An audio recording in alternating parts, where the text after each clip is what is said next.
Thank you very much for your warm introduction, Jason. We've had a little joke earlier about your surname, haven't we? Jason Rocket. I've never been introduced by anyone called Rocket before, so you can imagine I'm over the moon about that.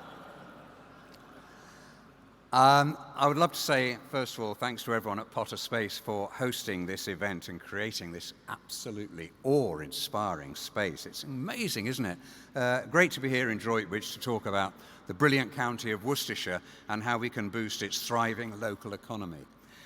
Although I'm a home counties boy, I come from Hertfordshire, that's where I was born and grew up. I've lived and worked for decades, really, in the Midlands, and I have a particular love of the county of Worcestershire. There's the mighty River Severn, of course, snaking through, the River Avon, the majesty of Worcester itself, the city, and its magnificent cathedral. I love watching cricket at New Road, by the way. Then there are the beautiful Malvern Hills, very special. And Worcestershire's the birthplace of Edward Elgar and the wonderful poet A. Houseman. I'm a huge fan of both of those. Now, if, like me, you have an interest in the news, you could be forgiven for thinking that the economic outlook at the moment isn't particularly positive. With inflation and energy prices remaining at record highs, not to mention the lingering effects of the COVID-19 pandemic, businesses have survived what is often put simply as unprecedented times. I'm sure everyone in this room has a story to tell about this.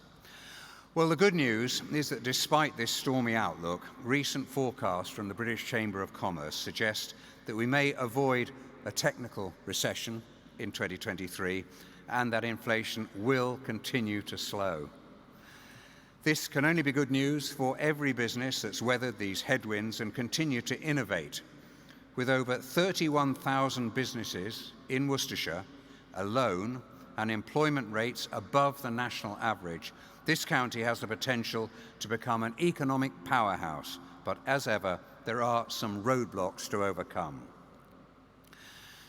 You'll have already seen in the refreshment area and mentioned by Jason in his welcome that Potter Space, in partnership with Savills, has been monitoring some of these roadblocks closely, particularly in relation to the industrial and logistics sector.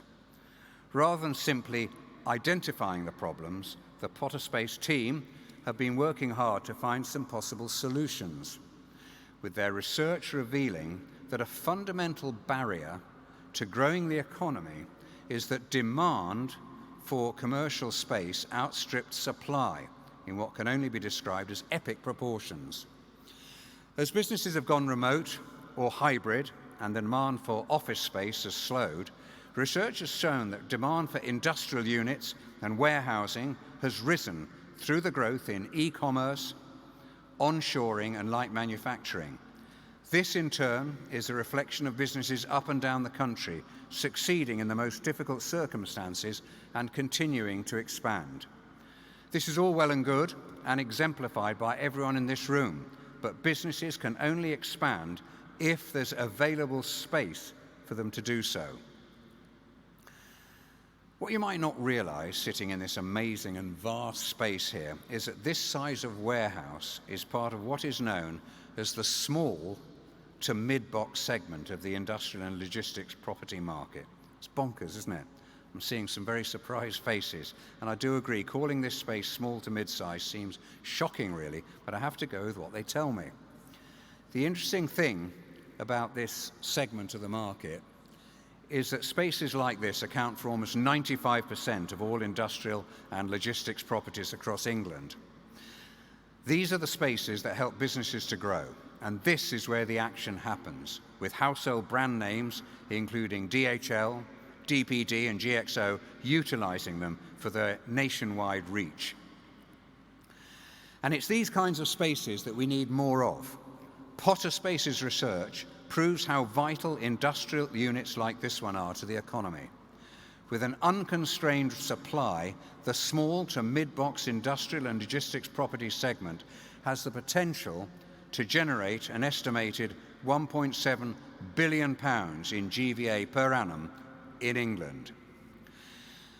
Addressing the suppressed demand in the provision of land for development will allow the individual businesses to expand and create more jobs and wealth within the local community and local upside. For For every 10 warehousing jobs that are created, a further 7 are created throughout the supply chain. Not a number to be sniffed at, and an example of the positive knock-on effects that can occur if we address the issue of demand for space and get things right for businesses. But suppressed demand is only part of the story in Worcestershire. This county is also facing national challenges such as skills shortages, supply chain disruption, and lightning-fast advances in the world of technology, with AI quickly becoming an integrated part of business.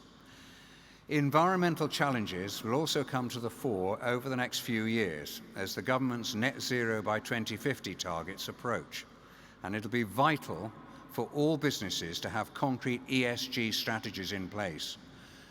To make these strategies successful, smaller businesses will need guidance and support, otherwise they may be at risk of breaching legislation or falling behind.